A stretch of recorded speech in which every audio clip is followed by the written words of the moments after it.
Carol, let's talk about that book I've been reading all morning.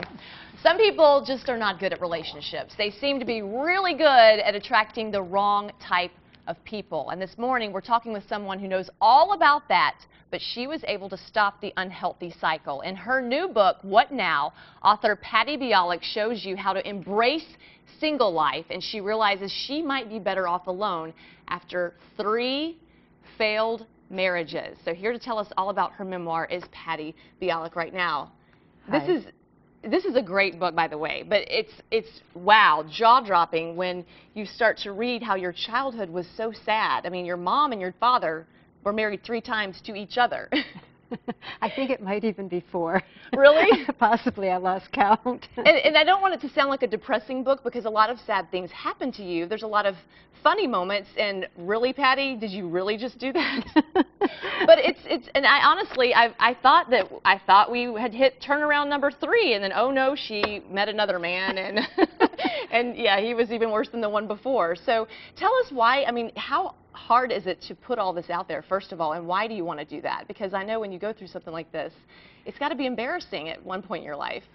It started out that I really was afraid when I put it out, and it's very liberating. It's very freeing because I have no secrets now. Right. There's nobody that can't buy my book and know everything about me they ever wanted to know, and now I don't care about my past. Now I'm free to make my future and my present exactly how I want it to be. Because you're not defined by your past. Not anymore. Any longer. Although, I mean, it's out there, everybody can read it, but I'm so beyond it now. But it was fun. Yes. Well, and that we were talking, I mean, just to run through some of it, let's see, your first husband, you were married 2 months? 3 months. 3 months. He turned out to be gay. Yes. Second husband barely spoke any English, and when he finally did figure out the English language, you figured out you didn't like him. We had nothing in common. And the third guy was just a freak. Psycho. Yes, cheating on you, and yeah, you'll have to read it to see everything else. But it just gets, and then you meet Don, the one I thought you were with, and you just dumped him too. So, I mean, tell me how you finally found yourself, because that's what this is all about. You were trying to please everyone. What finally happened was, I think, exhaustion kicks in. And I realized that I had to just follow my own advice. I was doing things already that were right. I was learning to complete what I started. I was learning to live life as an adventure. I was learning to do things that I was afraid of and just do them anyway. But I hadn't gone the step deeper to really define what I wanted. And I began to write, which is my childhood dream. I've always wanted to be a writer. And the process of writing is what set me free.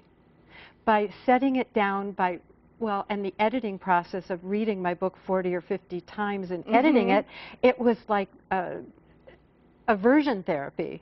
Because once I'd read it the first time, oh my goodness, somebody's going to read this, I'm so ashamed. The 5th time, somebody's going to read this, I don't really care. The 20th time, I actually read the book as a book and enjoyed it.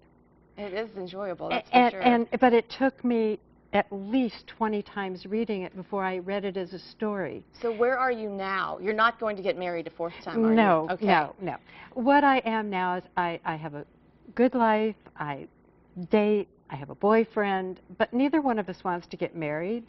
I want to write, I sing, I teach yoga, I have a job, I'm a CPA, I'm busy. What do you want people to get out of this book? I want them to get that they can define their own lives. They can choose how they want to be.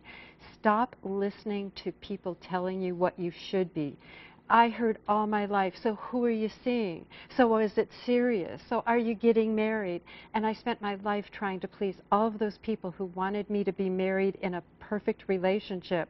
I'm happier being single and doing what I want to do. I see my boyfriend when I'm free. He's very busy too. I had to choose someone who was busy also. And we see each other when we can, and when we don't have time, we don't have guilt. And when you don't care what other people think, it is so liberating. And you don't have to worry about your past, because now you're living for the present. I'm living in the present. I'm creating. I'm doing the things I love to do. And if I'm afraid of failing, I just do it anyway. All right, Patty, thank you so much. It's been a pleasure talking to you. Thank and you. we posted a link to Patty's website on greatdaystlouis.com. If you go to her website, if you have questions about her book, Patty will email you back. Again, it's called What Now? Well, busy mom.